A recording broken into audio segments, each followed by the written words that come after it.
Hey everyone, this is Pete with Handicap Outdoors, and I figured it's about time to take you on an ice fishing adventure. So stick around.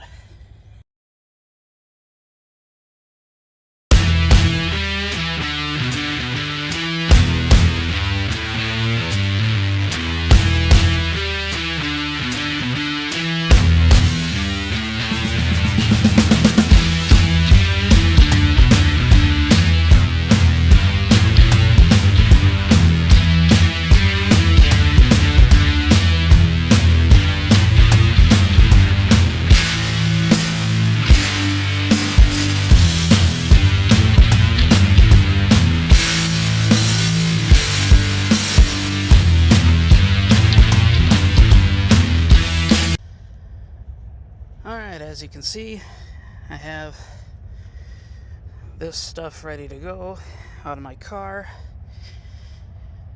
It's some heavy gear. I will not deny that.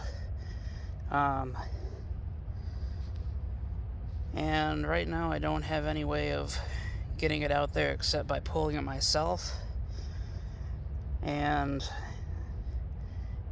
if you are worse off than I am, meaning wheelchair full-time and no use of your legs,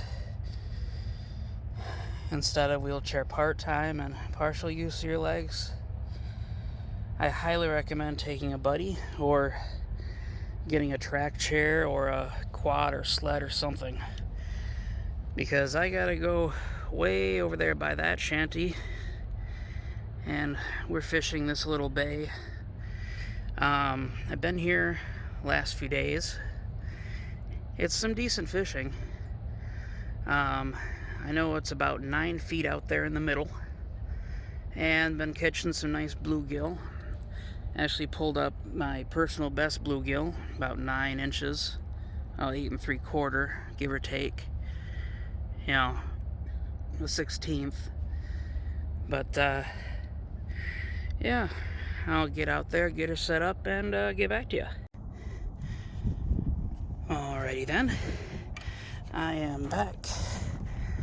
I just set up the little shelter here that was gifted to me by one of the guys on Ice Fishing Wisconsin Facebook group. A very big thank you to all those guys. I'm going to be referencing that group because they made all of this possible. I got practically all of the fishing gear by generous donations from those guys. You'll find that ice fishing is a very, well, it can get kind of competitive as far as keeping, fishing spots secret. But people are very generous in helping other people get into the sport. But this shelter, this Clam 5600, yeah, it's heavy, but it's really heavy duty plastic as well. And the construction on the inside is really nice. I like it. The zippers are pretty good. The fabric is thin, it's not insulated, but you got these 2 extendable bars that you put in on top and a spreader bar that goes between them, and that's held up in really good 30-mile-an-hour gusts so far. And the only thing that's flexed is the insides. There are small straps down here along the bottom that have little plastic loops that you can hook into along the bottom to secure the fabric to the heavy plastic. But getting down on all fours to do that is kind of difficult for me. This is more of a warm weather shelter, but it works very good. Has windows on all 4 sides, a door on the front and the back, and it has a small hole and a big hole on both sides. I uncovered the two on the front because those are the ones I use. I like to sit with the door partially open so I can see any tip-ups that I set out. Right now I have the back facing the wind, cut out that chill. And nice thing about this shelter is I can store a lawn chair in here. I can store my little cart that I use for a table. I can store my fishing rod case, a couple tip-ups, and my auger in here too. And good luck trying to get this out the back of the car without somebody noticing. Yeah, it's really hefty. And then that stuff I put on top of it just to bring it out on the water. All told, it's, you know, probably 150, 200 pounds worth of gear. So I'm hoping to get some kind of sled or something, you know, snowmobile or something soon, because this is killer on my back and legs. I can only go about 100 to 200 feet onto the ice, and that's with freaking brakes. And that doesn't get very far as finding good spots. I'll have a video soon about finding good spots to fish. But for now, I gotta drill a couple holes and set out a tip-up and set out a couple fishing poles, and we'll see how things go. Alright guys, got all set up. Yeah, just gonna go a little overview of my setup here, standing from the front door. I got the ice hole there. I got my bucket that I use for trash or fish when I get them.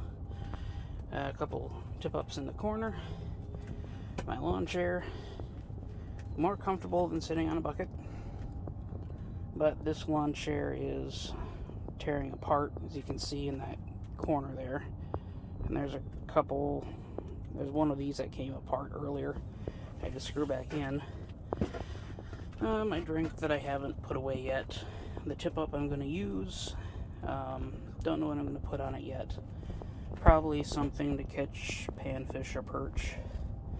A minnow bucket that has my lunch buried under my various tools, ice cleats, and some, you know, dried bait, since I can't afford minnows.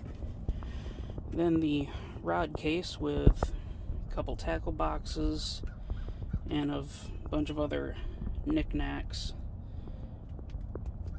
and stuff in a Ziploc bag.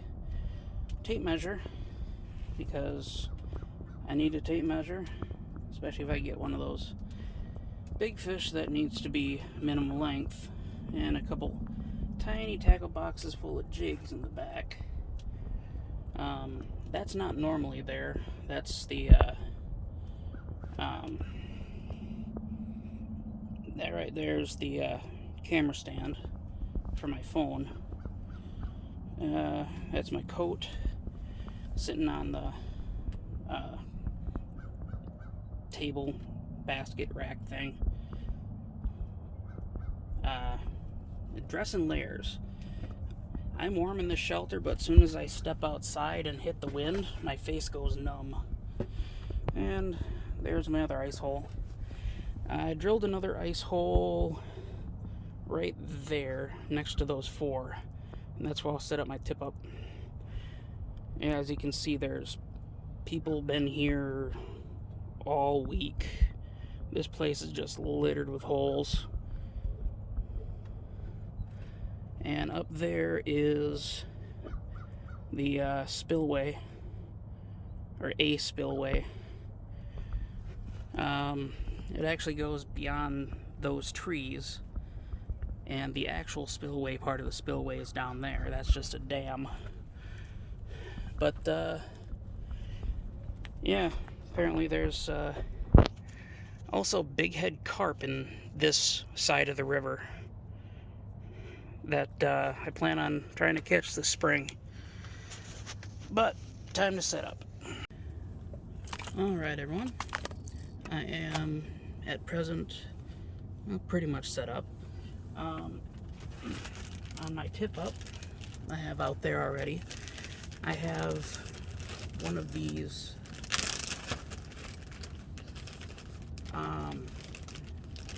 brined injured smelt catfish bait. They're basically bait fish that have been farmed, netted, caught, and then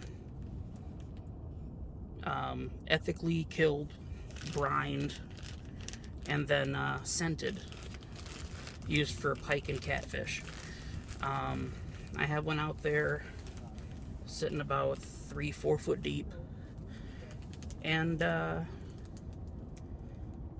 yeah, hopefully if a bass or pike or some other predator fish comes along and it attracts them, scares off my bluegill or something, then I might have a chance at something big. But on the off chance, and it's close enough that I can get to it even with my walking issues. Alright, on this short fishing pole right here, this is a Custom Ice 24-inch ultralight. It's very very light. I don't know what kind of line is on here, but it's probably 4 to 6 pound test. And right now I just have my usual swivel, and I have a small, I think that's a number 8 or a number 6 hook with a couple crappie nibbles. And this setup right here is what I caught my personal best on.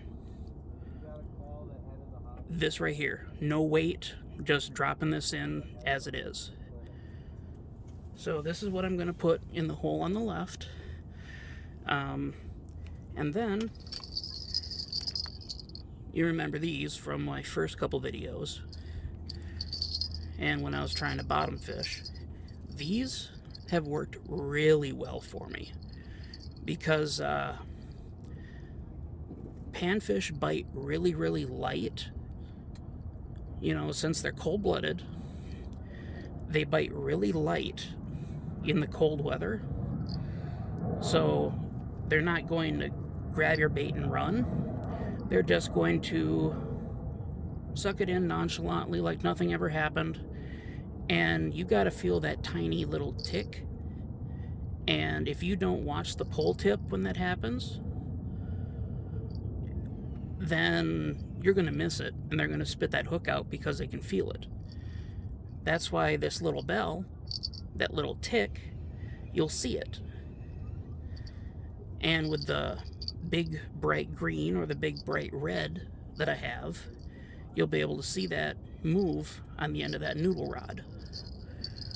So I put that on the end of the rod after I drop it down, and I give it 2 cranks off the bottom, because panfish and perch like to sit right on the bottom. Crappie like to sit higher up in the water column, but we're not really in a good spot for crappie, unfortunately. And we're not really in a good spot for perch either. I've only ever caught bluegill out of here. But, yeah, I'm going to drop this one down. Just put that right in the hole. Let the bail loose. Just let out line. Nice and slow.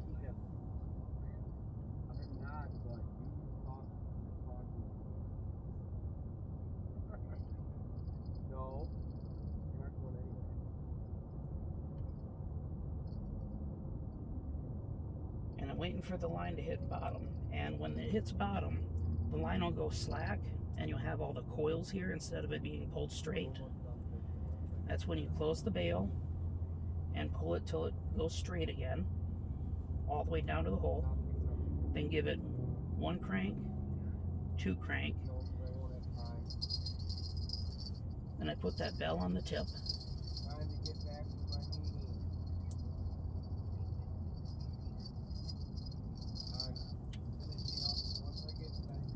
And then I set that on my bucket. And I position the bucket so that the tip of the rod is right over the hole. And I know you can't see that very good.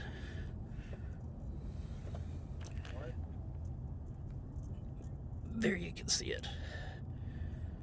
Trying to be able to keep both rods in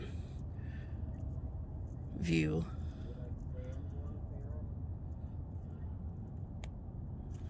There. Now you should be able to see if that rod gets a tick on it. And it might not. Basically, this is called dead sticking, where I just leave the bait sit perfectly still.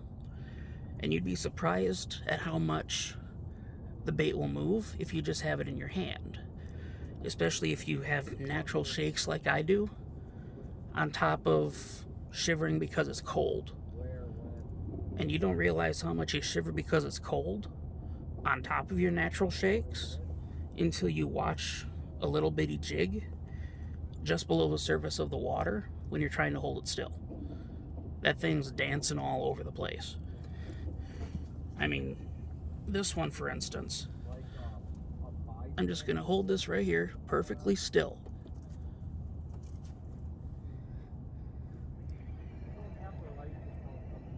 I'm holding it perfectly still right now, and that thing's still dancing all over. That's partially because I'm cold, partially because I have natural shakes, and that's in the air. In the water, that's amplified. And that's technically not dead sticking, that's jigging. It's a very light jig. And this right here is the next one I'm going to use. This is called a Castmaster spoon.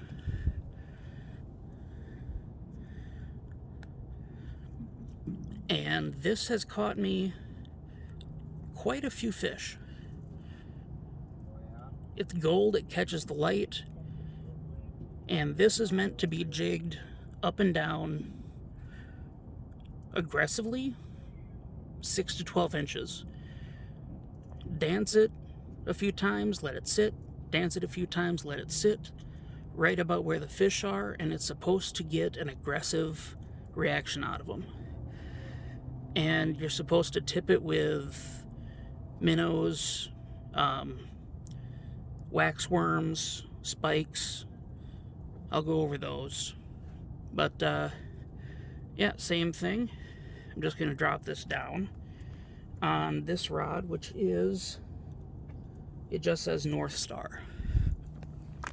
Don't know if you can see that or not. It just says North Star. Which, since it doesn't have anything else written on it, I'm assuming, oh, made in China. 24 inch. And this one's a stiffer rod. It's my only stiff rod. But it's, stiff rod is better for heavier fish. I mean, when I caught my personal best bluegill on one of my noodle rods, the thing was bent half over. And it was just a 9-inch bluegill.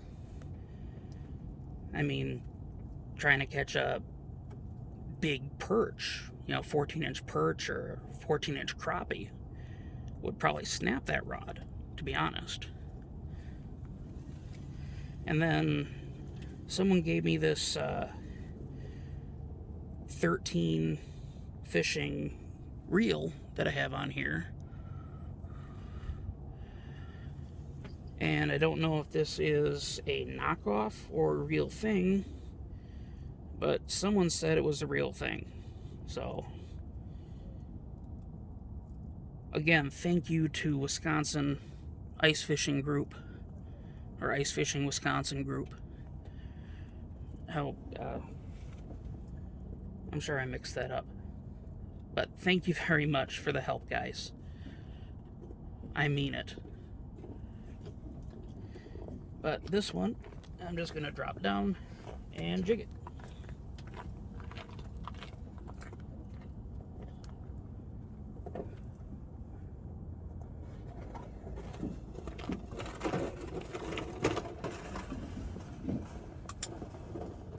Drop till it hits bottom, reel it up a bit, and then lift and drop. Lift and drop. And that's pretty much what I'm gonna do. And if I don't catch anything the next 20 minutes, then I switch lures, switch baits. And that's what I'm gonna do for the next, until nightfall. And I think it is 10 o'clock right now. Nightfall's at 5. So, 7 hours of fishing. But I won't bore you with all that. I'm going to turn on some music and,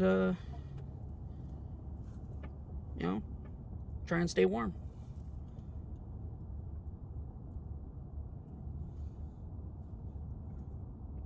And I'll bring you back if I catch some. Hey everybody, welcome back to another ice fishing quick tip. This quick tip is about bait. Now you have waxworms, you have silver wigglers, which are, small white spikes. You have rose spikes, little red spikes. And you have your waxworms, which are, basically maggots. You also have your red worms, leaf worms, night crawlers, glow night crawlers, minnows, all those. But as far as, these go, sometimes you don't use all of them in a single fishing trip. And like you can see, I have several little boxes of them. Sometimes you can keep these refrigerated. Sometimes you can keep them in your car. It does sometimes get cold enough that they end up dying and turning dark colored. Personally, once they go dark colored, they start going rotten and they're not very usable. So I normally take them and put them in a small little container so they can be mashed up, mixed with flour, and put into a ground bait later. But if they haven't, changed color yet, like these ones, most of them are still good. Sometimes you can warm them up and they'll come back to life. Much like these silver wigglers. These little white spikes. There's a lot of these white spikes that have come back to life.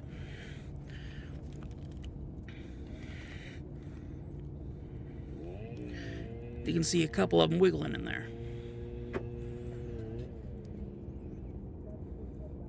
You got the one down there. You got one up here wiggling. You got sawdust moving over here. Sawdust moving up over here. There's a few of them still alive in there. And I've had this case for 2 weeks and only stored it in my car. And you can warm these up by simply sticking them in your pockets or putting them on top of a activated hand warmer or something like that. You can do the same thing with night crawlers. These night crawlers I've had for a few days. And I haven't warmed these ones up yet. But you can see a few of them still crawling around. Just from the warmth of my hand. I can warm that one up with just a finger. Warm these up with just a finger and they start moving around. But you can still bring some of these creatures that hibernate in the cold back to life as long as they haven't frozen completely. There's a certain number of times you can do it. Ooh, look, a fish.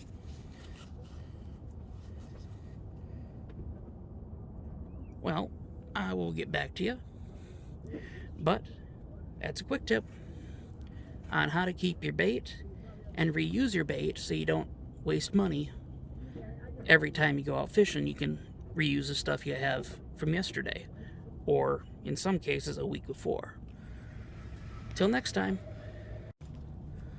Hey everyone, we're back. We got some action on the green rod over here, the green bell.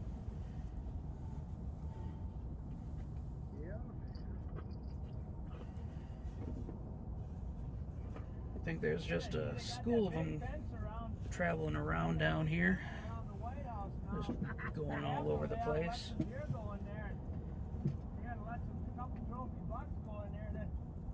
Sounds like we got some other people out here behind us. Haven't talked to them yet, but sound like a nice crowd of people.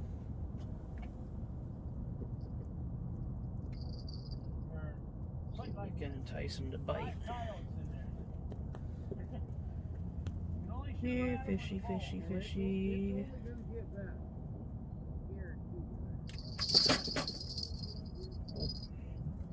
Didn't get him on that one.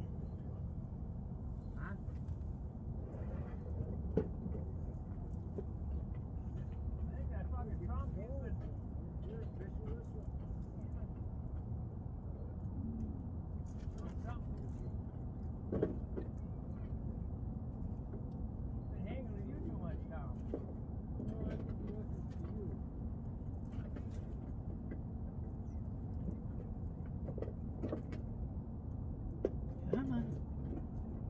Bite me. Come on, fish. Wait till those other two get in there. Huh? Wait till those other two get in there. What's gonna happen then? I'll tell you by the end of February, Nick, you probably won't even have your farm anymore. Absolutely nothing. Nothing that you don't see goofy now. I have a feeling it's gonna get just a, I don't know, maybe not, I hope not. It ain't gonna be good. A shit show. It's gonna be a shit show. I do not. I hope not. Who the hell? I don't like politics. You can see the bell, and you can see my hands. I am not touching the bell.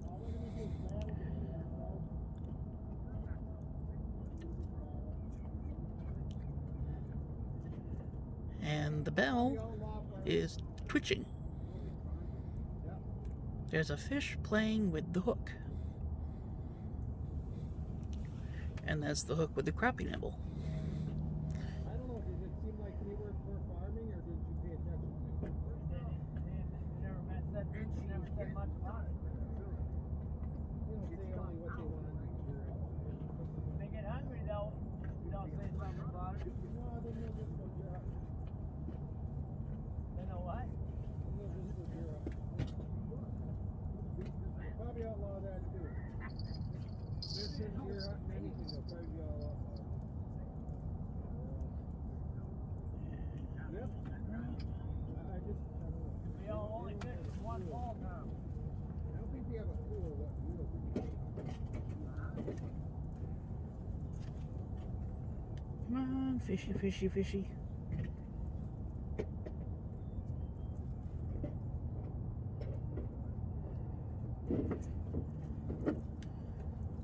How do you like that heater you got there? That work good for that shack? Oh, hell yeah. Can you adjust it? a buddy. Yeah. Yeah, they're nice. Was they getting many flags in here earlier then? Hey everyone, welcome back to another ice fishing tip video. Today's tip is on keeping warm when you are kind of broke. Today I'm talking about these Hot Hands hand warmers. This is a value pack of hand warmers. They are just these tiny things.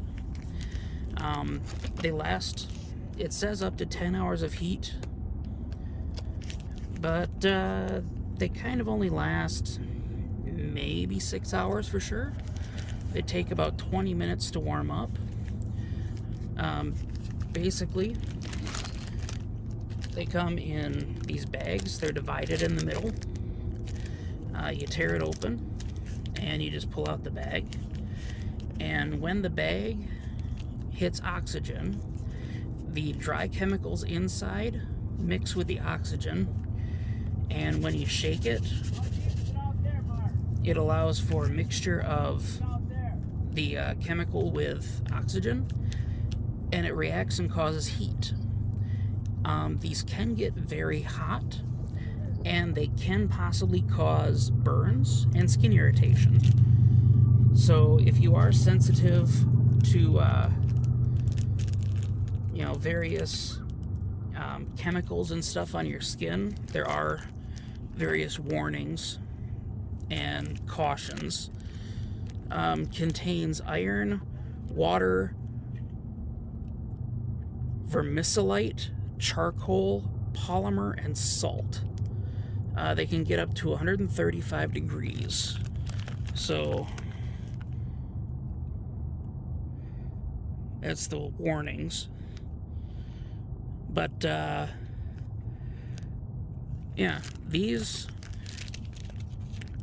a pack this size, you can get the 2 hand warmers.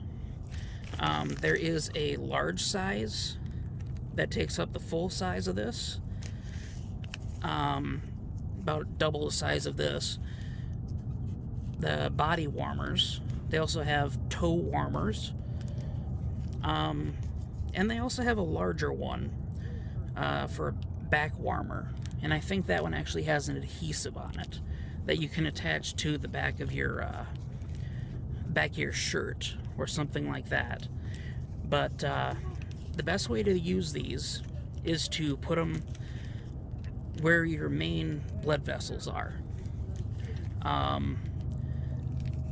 Just underneath the belly by the belt line will work. It's also a good place if you have bibs or a sweatshirt with the pass-through pocket, just so you can keep your hands warm, and you can just warm up both hands. It will help there.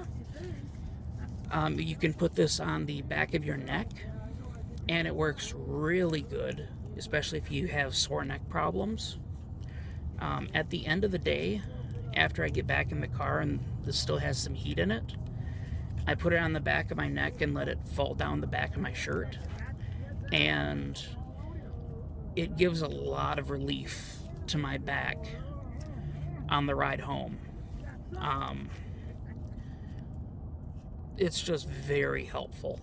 But yeah, keeping warm using these, like I said, major blood vessel areas, on the inside of the leg, between the knee and the groin, there's a major blood vessel that goes close to the skin there. That area will help keep your legs warm. There's one that goes on the inside of the arm, between the elbow and the armpit, closer to the armpit. That will help keep your arm warm. As far as your core goes, your back is a good spot because it's full of blood vessels. And like I said, just below the belly line, that's also good for warming up your core temperature. And just underneath your neck, by your collarbone, is also a good place to warm up. You can stick these all over if you want, or you can just use one and warm up one spot, warm up another spot as you need to throughout the day, depending on how many you have and how much you want to spend. I don't have a whole lot of money, and this value pack, 10 pairs, so that's 20 hand warmers, this was $6. At a gas station, you can get a single pair like this for sometimes 99 cents. And one of these, I crack open one of these if I start getting cold on an ice fishing trip. And one of these will keep my hands warm, while my coat and everything else will keep me warm. It has not dropped below 0 when I've gone ice fishing yet, but these things have helped tremendously in keeping me warm without a heater. I would like to get myself a heater in the future, but these are a good standby, and they're cheap, effective ways to keep yourself warm in an emergency or when you're ice fishing.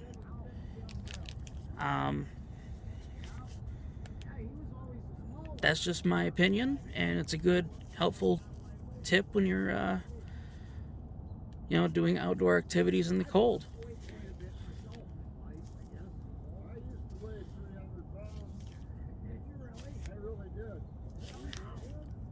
Well, that's it for this quick tip video. And just remember, even if you are handicapped, you can still enjoy the outdoors. Yep. All right.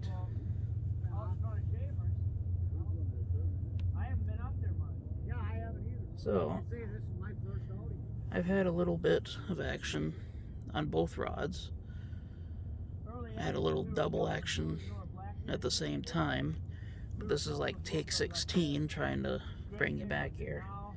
It seems like every time I have music playing, I have fish action. But when I try to turn on the camera, fish action just gone. So, yeah, it's interesting. And yeah, I always catch more fish when I have music playing. When I am silent, I catch nothing. So, yeah, it's a oddity to me. I was always told you gotta be quiet. You don't want to scare the fish away. But, then again, a couple weeks ago, about first ice, and when I was first, picking up some of this stuff that was donated to me, one guy said, yeah, it seems like more fish come around when people are drilling holes through the ice or talking, because they can feel that vibration and know dinner's coming. Fish are smarter than you think. They can strip a hook and leave you bare down there and you don't even know it. It's an arms race between, how sensitive your rod is versus how smart the fish are getting. And it gets scary. So, yep. I was the beer bitch back then, but I got quarters, so I didn't mind it, So yeah. But yeah, a lot of card playing shit. Remember that? The can bowling. Well, here's how it's gonna go. I'm going to just turn on the music, and when I hook a fish, after I hook the fish, I'll turn on the camera and try and reel it in for you on camera. So you won't get the hook set, you won't get the bell going up and down, but Yeah, 90% of the fish I caught up there, I caught on redwood. yeah, you get the bell going up and down, and then I have to hook set it at the right time, and then reel it in. It'll work best to hook them so they hung horizontal. So, Yeah? yep. Tear one in half and just use half. All right. So, I'll get back to you when I hook something.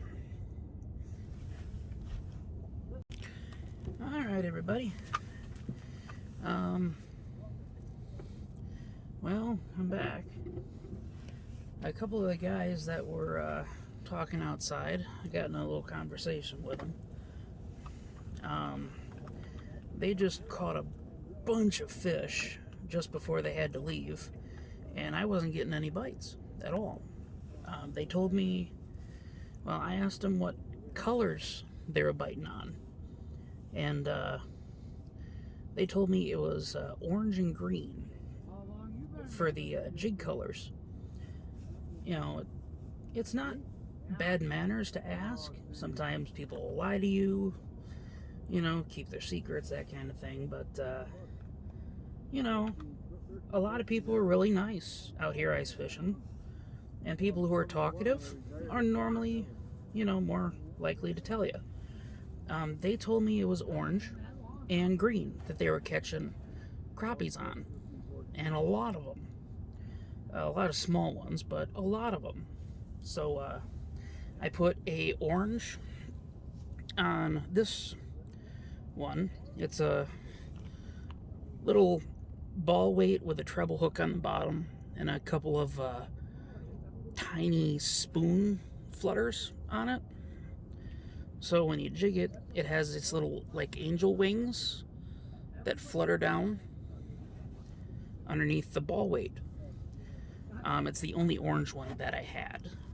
I have a green one just like it, but I also have this green one, green chartreuse, tiny fish looking thing.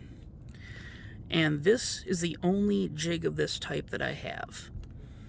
And it came with this rod that I got from JS Customs. This is a 32-inch JS Customs slab stick. This is brand new, not even on the market yet. This is one of the prototypes, and JS Customs sent this to me along with a brand new Pacifin, or however you spell it, or say it, I should say, reel. This combo goes for about $140, and I want to give a huge thank you to JS Customs for sending this in, donating this to sponsor me getting ice fishing and sponsoring the channel. This rod has caught several fish so far. This rod caught the personal best bluegill,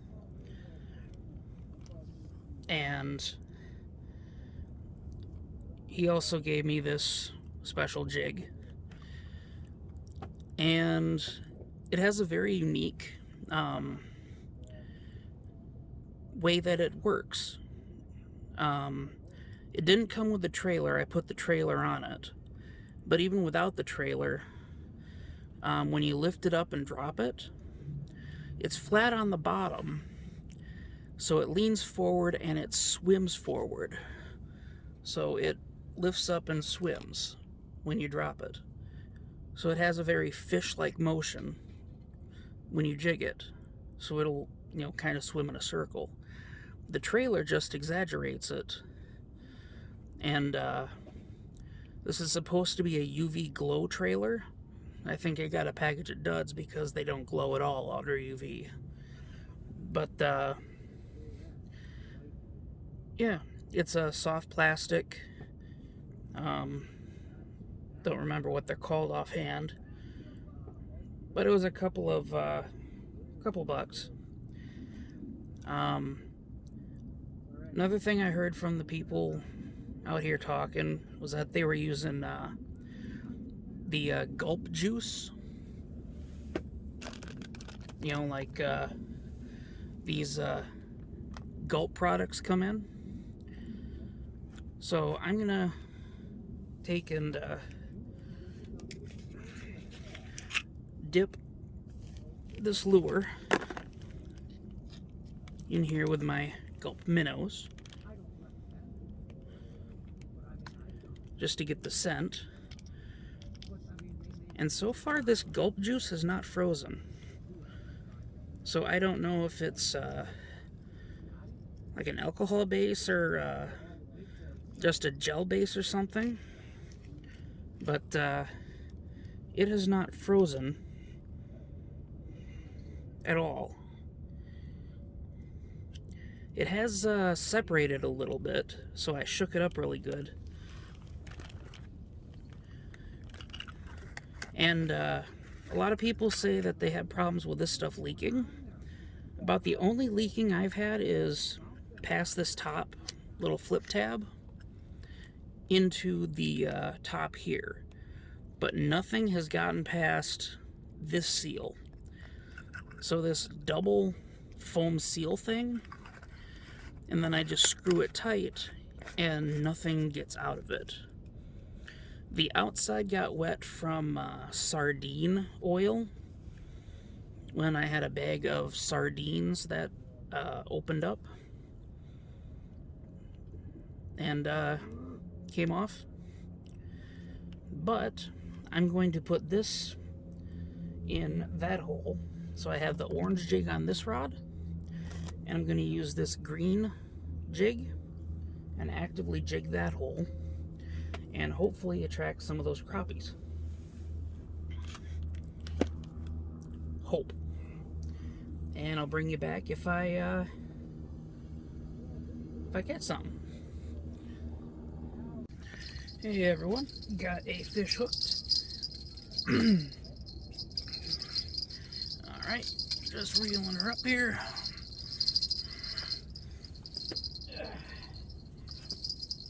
And we have a nice, sizable bluegill. We have a palm size bluegill. My finger, oop, to my sweater. And that was on the orange jig. Very, very light bite.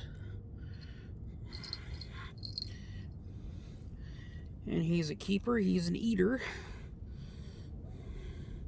Got this little treble hook. Now, thing about getting treble hooks out, best way to do that, especially without getting yourself hooked and, possibility of tetanus and all that BS. You take your little forceps here, you try and grab hold of that hook.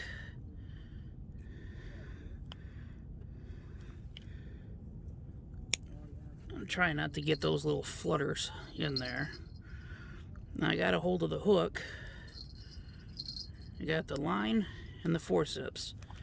Now you grab the fish, trying not to get spiked. You see bluegills have spikes in the bottom two fins here, spikes in the bottom fin here, and spikes all along the top here. and they're like little bony spines. Their gills can be pretty sharp too, so you try not to get poked. But you just twist that so you get it unhooked, and fish are really slimy.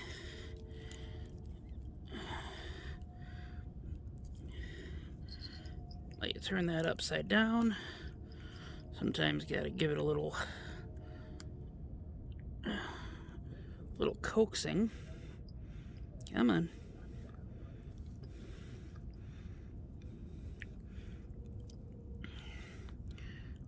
Gotta reposition.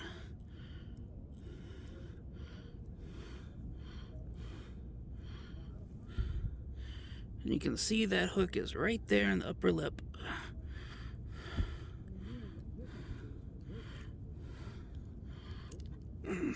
Come on.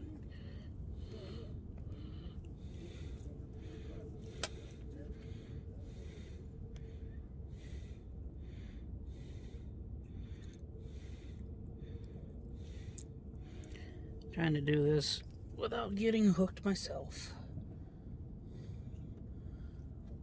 You see, a lot of people will just rip it out, especially if they're gonna keep them and eat them. There we go. Oh. Jumped right out of my hand. Well, I do plan on keeping them and eating them, but that is a nice gill. And I got a bucket over here. Now I'll just put them in the bucket. But that is how you remove a treble hook. And that's my first bluegill of the day. A nice little eater. Yep. Put them right over here. Actually, personally, I like to put them right in a Ziploc bag. That way you don't get the bucket all fishy and everything else. But a little neat trick, ammonia-based cleaners, like Windex. Lucky that didn't go in the hole. But ammonia-based cleaners like Windex, glass cleaners, that kind of thing, will get rid of fish smell on fabric and on skin and plastics, because those things really absorb the fish slime and smell. But yeah, that's one bluegill going home for eating. Put them in a Ziploc bag and just set them over here in the bucket and keep them cold. I gotta wash my hand and yep. Get rebaited back in the hole and see if I can catch another one. I did switch out that one little bait I had for a all green jig. So hopefully that'll get it. But that was on the orange ball jig.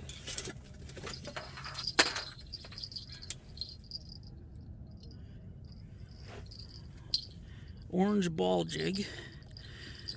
It's got a snap ring at the top, a little lead weight with a little ring on the bottom,